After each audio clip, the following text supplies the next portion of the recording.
Mesdames et messieurs, en vos titres et qualités, chers collègues, professeurs de français du Québec, du Canada et du monde.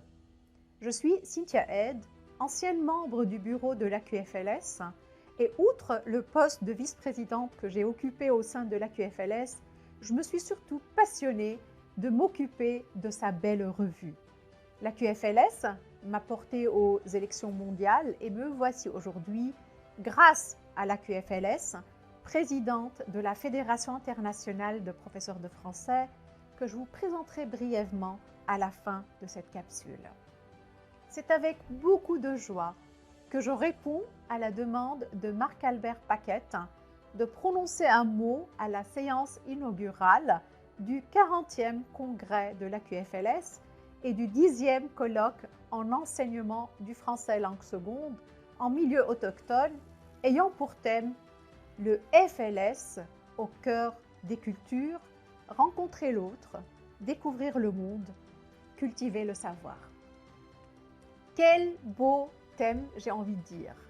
Il est vrai que dans les médias et autour de nous, on nous parle depuis plusieurs décennies de chocs de culture, de perte de symboles familiers d'interaction sociale. On nous parle de tension, on nous parle de phobie des différences. L'enseignement-apprentissage du français langue seconde s'inscrit en porte-à-faux de ces clichés, s'inscrit en porte-à-faux de ces préjugés. L'enseignement du FLS est une initiation continue à aller vers l'autre, à découvrir sa culture et à la respecter, à découvrir le monde et à lui donner sens. Comme la langue française est le reflet de la société, elle évolue au rythme de l'actualité. Elle apporte dans nos vies et dans nos salles de classe des rencontres entre des cultures diverses. Elle permet une inclusion citoyenne. La langue française permet l'acceptation de l'autre dans sa différence à travers des échanges passionnants qui nous font sortir de notre zone de confort, de notre ethnocentrisme, où on peut voir le monde avec nos propres lunettes pour aller dans une salle de FLS vers un ethno-relativisme où on peut voir le monde avec les lunettes des autres.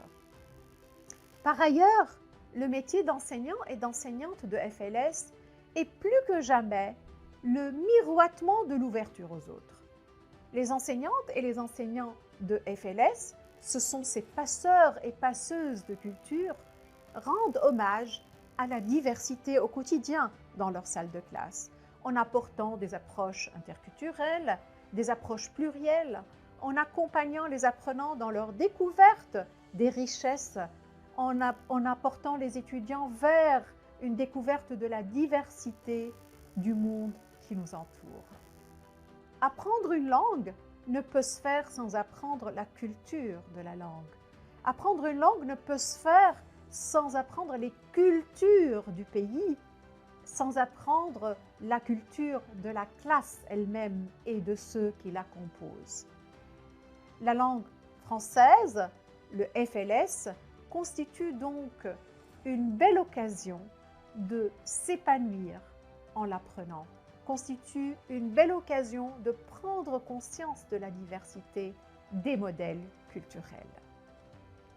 L'enracinement dans sa propre culture permet un accès, à mon avis, un accès à l'universel, permet une ouverture vers les autres cultures, permet d'aller vers les autres, mais surtout permet de vivre ce miroir réflexif qui nous apprend plus sur nous-mêmes et sur les autres, qui nous permet d'aller vers notre propre profonde rencontre et qui nous permet d'aller vers la rencontre des autres pour accueillir à bras ouverts la diversité et faire d'elle une chance et un atout de l'école et de la société.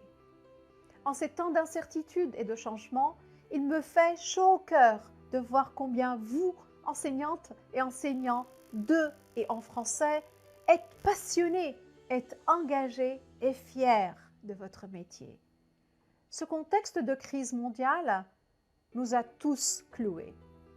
Il a placé les associations de professeurs de français plus que jamais face à leurs forces et à leurs limites, à interroger leur capacité de régénération individuelle et collective. Les activités et le congrès de la QFLS en sont un exemple à suivre. Permettez-moi de remercier tout le bureau exécutif de l'association de ce bel engagement, cet engagement indéfectible. Comme promis, voici une petite capsule vidéo qui vous renseigne sur la FIPF, sur son réseau mondial d'enseignants de français, et donc la QFLS est une de ces associations actives. Et j'espère que cette capsule vidéo vous donne envie de vous joindre davantage à la QFLS et par conséquent à la FIPF. La Fédération internationale des professeurs de français, vous connaissez?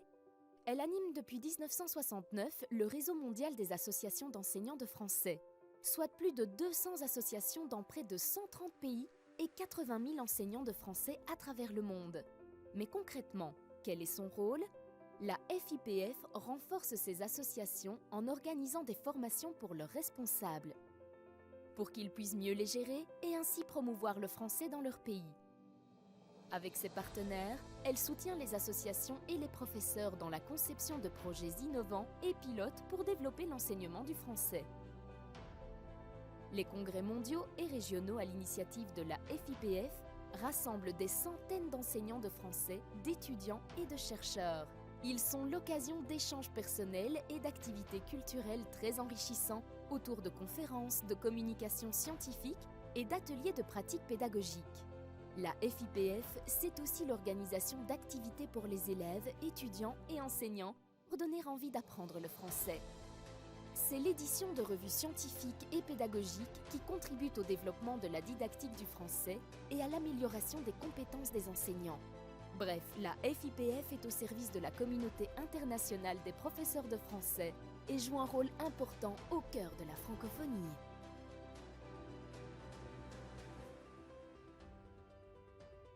Dans l'espoir que le congrès de 2023 aura lieu en présentiel, je vous souhaite un fructueux colloque riche en rencontres, en innovation pédagogique et en partage de bonnes pratiques.